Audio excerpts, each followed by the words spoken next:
Leaving the European Union would threaten jobs and put the UK's economy at risk, leaders of some of Britain's biggest companies have said. Bosses, including those of BT, Marks and Spencer and Vodafone, signed a letter published in the Times, saying an EU exit would deter investment in the UK. Leave campaigners point out 2/3 of FTSE 100 firms, including Tesco and Sainsbury, did not back the letter. A referendum on whether the UK should stay in the EU will be held on June 23. In a move described by Number 10 as unprecedented, chairmen or chief executives of 36 FTSE 100 companies signed a letter backing the campaign to stay in the EU, including Burberry, BAE Systems, and EasyJet. The FTSE bosses were among a total of 198 signatories from the business world, including the chief executives of Heathrow and Gatwick airports.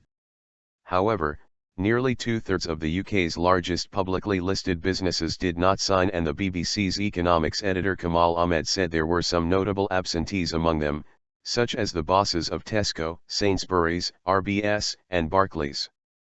The letter by the bosses of some of Britain's biggest companies has been cited by Number 10 as evidence that business shares the Prime Minister's concerns over the risks involved in leaving the EU. However, 2/3 of FTSE 100 companies have not signed, with Leave campaigners insisting this demonstrates that business opinion is much more divided and that small business is much more sympathetic to their case. There had been speculation up to half of FTSE 100 companies could be poised to support the Prime Minister. Number 10 deny any disappointment at the number, arguing that major companies often have to follow lengthy procedures before publicly endorsing a political campaign. Meanwhile, Mr. Cameron will today begin the first of a series of national tour days, with a visit to Berkshire to sell his message to voters. The move is designed to reach beyond Westminster and the emerging divisions with the Tory party. Number 10 this morning sought to play down warnings of potential civil war inside the party. A source said, "There's no reason this can't be done in a civil way." However, writing in the Daily Telegraph, the former Tory leader William Hague warns the divisions over Europe could open wounds that take a generation to heal. He also pointed out that Brexit campaigners claim smaller businesses are much more skeptical about the advantages of staying in the EU. The letter, organized by the Britain Stronger in Europe campaign and Downing Street, said the PM had secured a commitment from the EU to reduce the burden of regulation, deepen the single market and to sign off crucial international trade deals.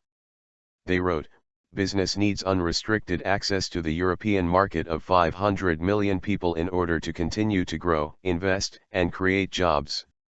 Britain will be strong, safer, and better off remaining a member of the EU," they added. John Holland K., the chief executive of Heathrow Airport, denied he had been pressurized into signing the letter, saying his company wanted to get the message across that the EU had opened up the aviation market and reduced the cost of flying.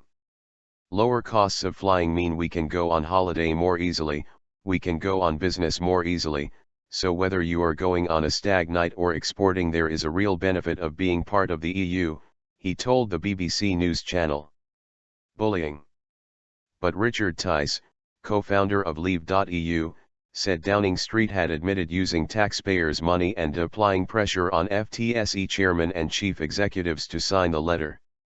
"The truth is that despite the bullying of a prime minister who has no real business experience, it is other normal commercial factors which will determine the continued success of British businesses to invest and grow," he said. And Vote Leave, another group campaigning for EU exit, said it was disappointing to see the Prime Minister resorting so quickly to trying to scare people into voting for his deal. Meanwhile, senior figures from both sides of the debate will begin their campaigning ahead of the referendum on June 23. Former Labour Home Secretary Alan Johnson is due to warn that 2/3 of British jobs in manufacturing depend on demand from Europe, and leaving could put up to 50,000 apprenticeships at risk, while the chairman of Vote Leave, Conservative peer Lord Lawson, is expected to set out the economic case for leaving in a speech at Chatham House. Punchy campaign. Mr. Cameron has said he will travel to all parts of the UK to make his pro-EU case in what he has said will be a punchy campaign. Sources say they believe Mr. Cameron's key arguments on jobs, prosperity, and national security will resonate more with voters, who are less interested in the detail of his European deal. Divisions in the Conservative Party were laid bare during a debate in Parliament on Monday, when a succession of Tory MPs questioned the substance of the PM's agreement with EU leaders, announced on Friday. More than 100 Conservative MPs want to leave the EU, including 5 full cabinet ministers and Mayor of London Boris Johnson.